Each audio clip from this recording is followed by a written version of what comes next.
Qu'en est-il de ce vieil homme? Peut-être sommes-nous un de ceux qui croient que le péché a été absolument déraciné de notre nature et qu'il nous est tout à fait impossible de pécher. Eh bien, si vous croyez cela, que le Seigneur vous aide. Je crois qu'un jour, vous serez surpris de découvrir qu'il y a encore un vieil homme en vous. Mais laissons cela. La plupart d'entre nous, nous savons qu'il y a en nous deux natures. Il y a l'homme nouveau et il y a le vieil homme. Il y a l'homme spirituel et il y a l'homme naturel. Et cet homme naturel est quelqu'un de très ennuyeux. Qu'en est-il de lui à l'égard de cette œuvre parfaite? Cette lettre nous dit lorsqu'elle déclare « Dieu vous traite comme des fils ». Hébreux 12, 7. Et Dieu aime les fils. Sommes-nous un enfant de Dieu? Y a-t-il eu dans notre histoire cette action profonde de la nouvelle naissance? Avons-nous reçu le Seigneur Jésus? La parole de Dieu nous dit à tous ceux qui l'ont reçu, il a donné le pouvoir de devenir enfants de Dieu. Jean 1, 12. Si nous avons reçu le Seigneur Jésus, nous sommes un enfant de Dieu. L'Esprit du Fils est entré en nous et demeure en nous. Cette lettre aux Hébreux dit que Dieu aime ses fils et c'est pourquoi il les châtie. Il les châtie parce qu'ils sont ses enfants et tout châtiment, dit la lettre, semble un sujet de tristesse. Hébreux 12, 11. Les châtiments de Dieu à l'égard de sa propre famille ne sont pas toujours faciles et lorsqu'ils sont pénibles, un petit démon se glisse sur notre épaule et nous murmure à l'oreille « Tu vois, Dieu ne t'aime pas.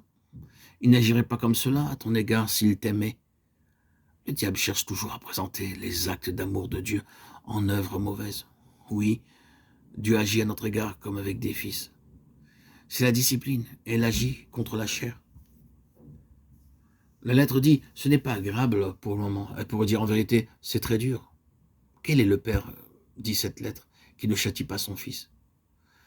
Ce que nous disons n'est pas facile à dire parce que nous pouvons nous exposer à la verge. Nous avons assez d'expérience pour savoir que nous devons parler avec beaucoup de prudence parce que nous sommes souvent éprouvés au sujet de ce que nous avons dit.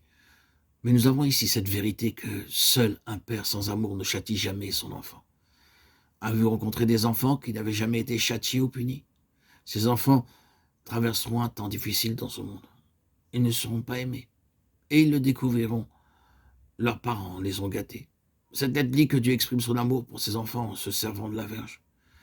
Il ne présente pas toujours ces bonnes choses, ces choses les meilleures, sous une forme agréable. J'entendais parler l'autre jour d'un petit enfant qui devait prendre un remède qui n'était pas bon. Son père lui dit « Il y a beaucoup de vitamines dans ce remède. » Le petit garçon répondit « Papa, pourquoi toutes les bonnes choses doivent-elles être mises dans quelque chose d'horrible? Pourquoi ne peuvent-elles pas être mises dans une glace? » Le Seigneur ne met pas toujours les bonnes choses dans des glaces. Les vitamines sont quelquefois une drogue affreuse. Or, c'est exactement ce que nous dit cette lettre aux Hébreux. Dieu ne nous condamne pas lorsqu'il agit à notre égard de cette manière. Il agit afin de nous délivrer. Si nous croyons que ces entretiens nous sauveront, nous nous trompons. Ils ne font qu'expliquer ce que Dieu fait à notre égard. Dieu ne nous sauve jamais par une théorie. Nous pouvons lire tout ce qui a été écrit sur la doctrine chrétienne et rester le même homme ou la même femme. Les voies de Dieu sont toujours pratiques et nous enseignent par l'expérience. Cette expérience est quelquefois très difficile. Et elle est appelée ici la discipline des fils. Mes chers amis, frères et sœurs en Christ, que le Seigneur Jésus veuille de nouveau imprégner nos cœurs de ces vérités. Auditeurs, auditrices, bien-aimés, Dieu parle encore en son Fils et il parle afin d'avoir des compagnons pour son Fils. Les compagnons de cette vocation céleste et de Christ devront passer par une dure école et apprendre beaucoup de leçons difficiles. Mais en les apprenant, ils en arriveront à comprendre combien grand est leur héritage en notre Seigneur Jésus. Puis-je ajouter ces quelques pensées? Mon expérience, c'est que personne ne possède de connaissances spirituelles sans souffrance. Nous ne parlons pas de la connaissance intellectuelle.